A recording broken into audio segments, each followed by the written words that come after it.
ABC Listen. Podcasts, radio, news, music and more. It's been a while since I've watched two F1 races from the sidelines, so yeah, the Ferraris look pretty quick at the moment, but we'll see how long that lasts for. Oscar Piastri. Imagine going from contending for a world title to a spectator, and a frustrated one at that, because that is the lot of the Australian driver right now. An embarrassing warm-up crash in Melbourne. And now McLaren did not even start the race in China with either car, electrical faults across both vehicles. How has the papaya team gone from design wizards at the top of their class to a bit of a mess? Not that it will help, but is this not panic stations for the British team? I'm Patrick Stack. This is ABC Sport Daily.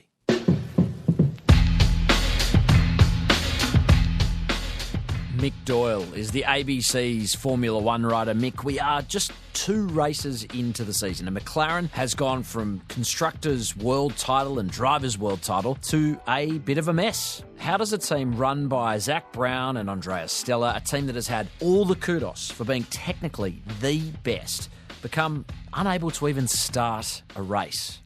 Well, effectively it happens with the new regulations. The difference between the cars from last year to this year are polar in difference. So we have a new regulation overhaul where the power unit's different, the chassis and the aerodynamics are different as well. And that essentially resets the playing field, and teams deal with this in different ways, and some do it better than others, particularly at the start of a regulation cycle. So what we've seen from 2 Grand Prix so far is Mercedes have nailed it. Ferrari's doing very well. Right, Lewis Hamilton, lap 2, leads the Grand Prix. The Ferrari starting 3rd led the first lap on this particular occasion. Kimi Antonelli is right with him. Charles Leclerc is right behind Kimi Antonelli, and George Russell is right behind Charles Leclerc. It's what you would expect. Ferrari, Mercedes in 2026. These are the 2 teams that seem to have adjusted to the new regulations the best. The other teams are sort of working through teething problems. So it's not panic stations necessarily for McLaren, but they do have a fair bit of catch-up to do, it appears. Can you explain the inherent advantage Mercedes and Ferrari have on this front? Mercedes and Ferrari are what we know as works teams, where not only do they build their own car, but they also build the power unit, which is the combination of the internal combustion engine and the battery electrical power. So they get to build a power unit and essentially build their car around the power unit, whereas a lot of the other customer teams who buy engines from power unit manufacturers, they have to work their car around the power unit, if that makes sense. So Mercedes and Ferrari, they get to know the concept of what they're trying to achieve with these power units. So in the short term, I definitely see it as an advantage to be a works team. But it doesn't always work like that. Red Bull is now a works team, but this is the first time they've ever built a power unit. Audi is a works team. It's the first time they've ever built a Formula One power unit. So while there is advantages to it, it's still hard. From the lens of an Australian fan, I'm drawn to the ramifications for Oscar Piastri. Is he now basically looking at a year of borderline irrelevance? You know, best case, the odd win, maybe a podium here or there. Like, what does it look like for Oscar Piastri? Well, I promise you, Stacky, there's nothing irrelevant about being a Formula One driver. You've seen the documentaries. There are cameras on these people forever. But it doesn't look like, at this moment, that McLaren are going to be consistently fighting for wins. They look to have the 3rd quickest car on the grid. They're certainly a step behind the Mercedes, and they appear to be a step behind the Ferrari as well. So, yeah, there's a lot of learning that's got to come from this.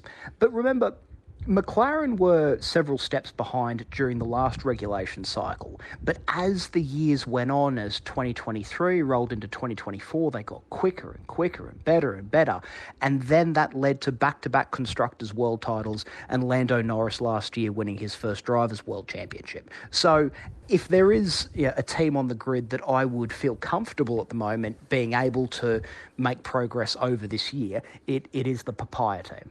The countdown is on for the Japanese Grand Prix. We are 2 weeks away from that particular fixture. The hope and the expectation from McLaren is that they'll at least be able to start a race by that point. I'm intrigued with what you've been saying about the Mercedes power unit in the McLaren car and the fact that that's not working.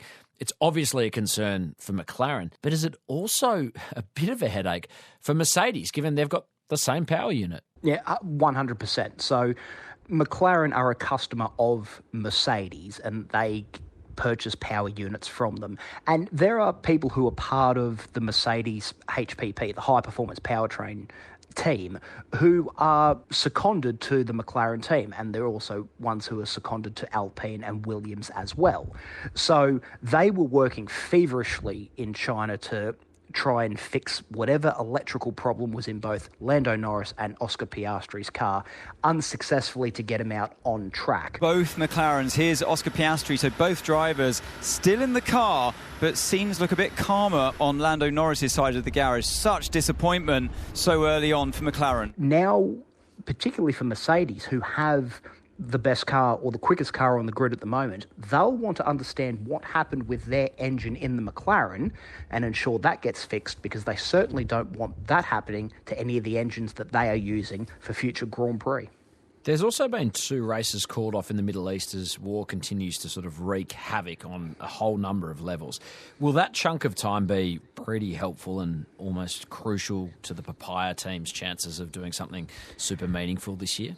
It can go both ways. So you have now this 5-week block where, the best minds in your team can just focus on upgrades and making tweaks to the car. So that, in a sense, this break has that advantage. But what you lose is now track time. You're now losing 2 weekends of putting your car on track to actually learn about how your car works, learn if your aerodynamics are as good as they could be or making tweaks. So I'm interested to see how all the teams use this period of time that they weren't expecting to get, where if they are able to take advantage of it and have their best minds just focusing on upgrading the car without needing to send anything off for a race weekend, or if it actually prolongs development because they've now got 2 less weekends to put their car on the track. As you called out at the start of this conversation, this has been driven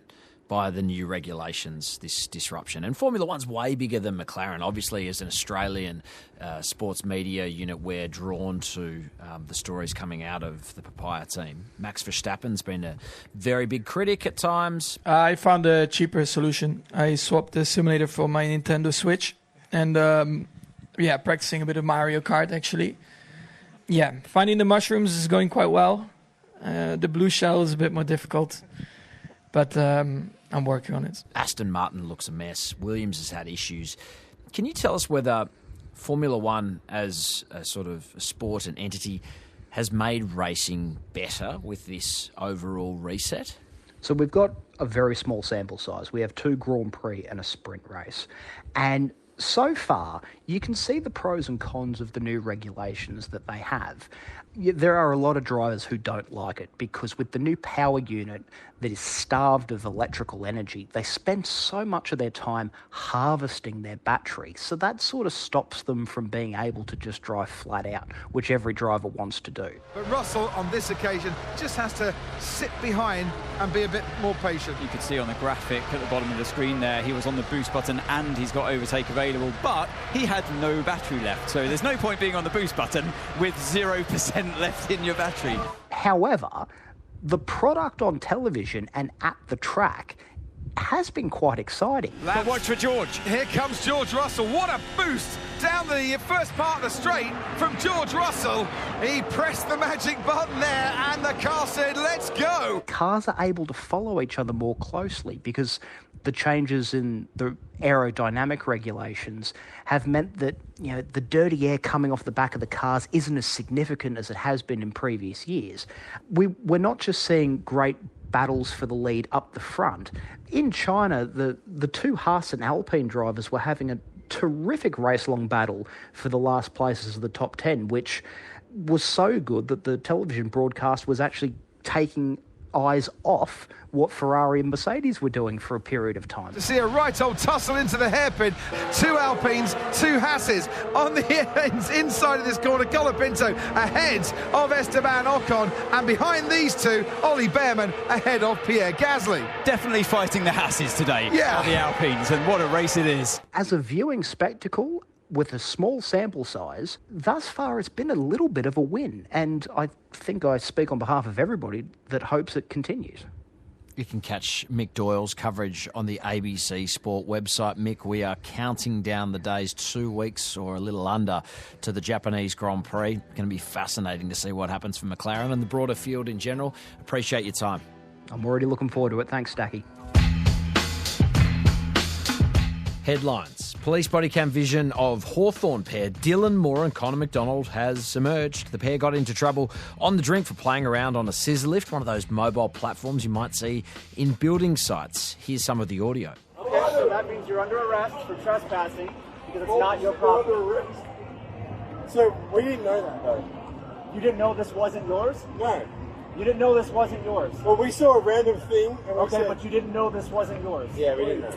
Okay, so you guys thought you owned this? The police officer with a deep burn. Feels like the cover-up of the story has been the biggest crime of all. An unrelated yarn, Adelaide coach Matthew Nix says Isaac Rankin will come straight back into the Crow side for the clash with the Dogs, having served his suspension for a homophobic slur back in 2025. Tennis, where a former Australian player and now coach, Marinko Matosevic, has been handed a 4-year ban after breaching anti-doping rules. The 40-year-old was ranked as high as 39 in the world in 2013. Since retiring in 2018, he's been coaching and has helped Aussie players Chris O'Connell and Jordan Thompson. The International Tennis Integrity Agency says Matosevic committed 5 anti-doping violations between 2018 and 2020. Their statement says this included use of a prohibited method through blood doping while an active player and facilitating another player to blood dope, providing advice to other players on how to avoid positive tests and use and possession of the prohibited substance clenbuterol. There is no suggestion O'Connell or Thompson have breached any rules. And the Italian baseball team, which has been something of a sporting palate cleanse, has finally come to the end of the line at the World Baseball Classic, beaten by Venezuela 4-2 in the semi-finals. The Venezuelans will play the United States for all the chocolates in the grand final. I'm Patrick Stack. This is ABC Sport Daily, produced by Poppy Penny. Thanks to Sky Sport, Fox Sports and Channel 9 for the extra audio used in this episode.